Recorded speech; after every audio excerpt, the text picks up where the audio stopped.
Get ready for sports news and entertainment. All right here, your 7 minutes with Simmons starts right now. World Junior Hockey can rest once again. Welcome back to the podcast, guys. Episode number 48. Christian Simmons, your host. Thanking all of you for joining me today. Appreciate it. Means the world. I really enjoy having you guys here. Thank you for all your comments, all your supports, and all your listens to all the podcasts so far here in the series. And we're right back at it today, Saturday, July 26th. Got some stories to tell. We'll start with the 5 former players in Canada's 2018 World Junior Hockey team have all been found not guilty of sexual assault. Now, this is a story that's been covered widely over the last coming months, really getting into the trial. And of course, now with the outcome, these players can continue with their career, hopefully without any guilt and without any baggage. That is, obviously there still is a little bit of baggage, that's going to carry with you, but they seem to have been cleared on all counts, and the 5 hockey players can proceed living an innocent and guilt-free lifestyle, hopefully pursuing successful hockey careers here in the near future. So congratulations to them. And of course, huge congratulations to Hockey Canada. I guess this is a big thing for them. They get to finally get that monkey off their back. So that is a huge exhale on their behalf. So wanted to highlight that story.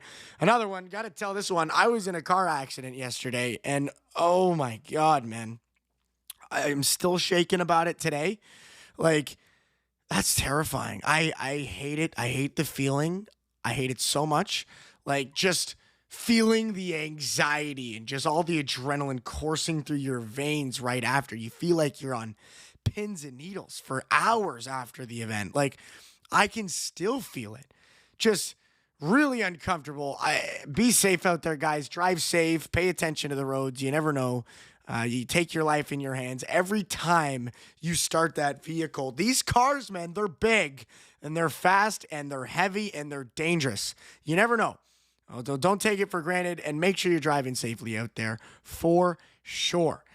That's going to do it for my couple stories to kick off the podcast. Now, let's dive right in to, once again, this is episode 6 now of our trip around the league. Today, we're going to do the Winnipeg Jets, their offseason moves, and where I see things trending, what direction I see them heading in, and kind of some of their big losses, some acquisitions, the veteran support added in Winnipeg. Also, big news. And of course, some of their core was locked in this offseason. So we'll dive right in. We're going to start with Gabriel Vilardi.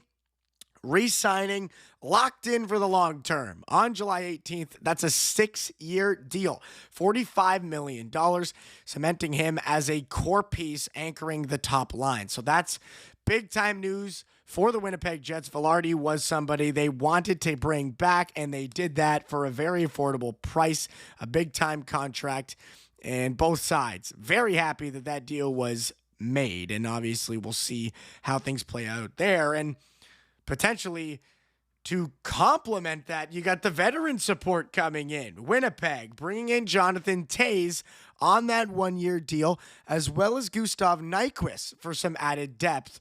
Both low-risk signings, high reward, and expected to contribute some secondary scoring. And, of course, the leadership being the big one.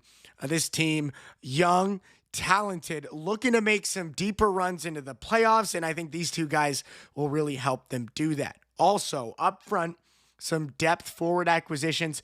Guys like Cole Koepka, Tanner Pearson, Morgan Barron, Mason Shaw, and a bunch of others were signed to kind of boost the bottom 6 and the AHL depth chart as well.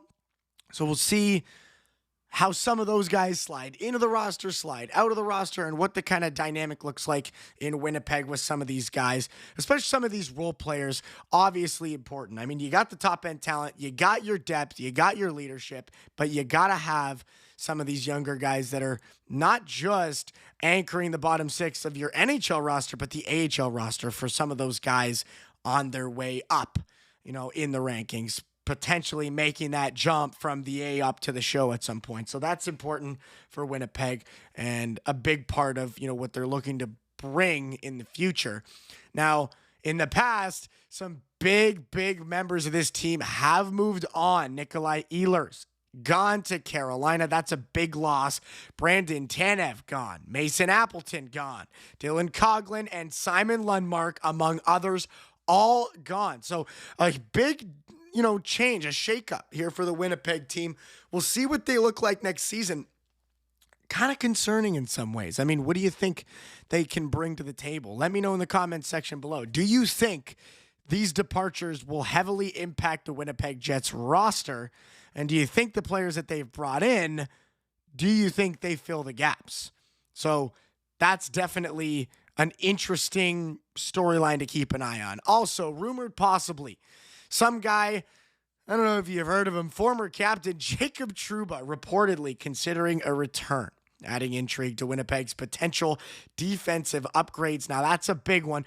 Winnipeg looking to bring in more talented players for their six on the back end, and we'll see maybe Jacob Trouba is, right now, he's being flirted with. We'll see if potentially he gets brought back home, I guess you could say, to Winnipeg. That would be really interesting. So taking a look ahead, next season projections, that top line core is intact. Velarde, Connor, and Perfetti, one of the strongest offensive cores in the league. So I expect them to be really strong. The veteran depth, also insurance. Toews, Nyquist, Pearson, Koepka, Barron. These guys bringing in that experience and some under-the-radar scoring. And, of course, the defensive depth, also something to monitor. So Sandberg, Trouba potentially coming in to solidify the blue line. Hayden Fleury, Isaac Phillips. So we'll see how the defensive stuff kind of really takes its toll, hopefully a good toll on Winnipeg. And then, of course, another big one, that cap flexibility. For me, the biggest one, it remains. They got a ton of money. We'll see what they do with it. $8 to $19 million of cap space still available, especially if Connor's extension demands escalate. And if they have that, need for more scoring, maybe some of those in-season trades, some surprise signings. So we'll see what happens there. Really exciting stuff in Winnipeg. Lots of cap space and lots of interesting acquisitions. I want to see Jonathan Toews in that Jets uniform. We'll have to wait till September. Thanks for joining me, guys. We'll see you next time. Peace.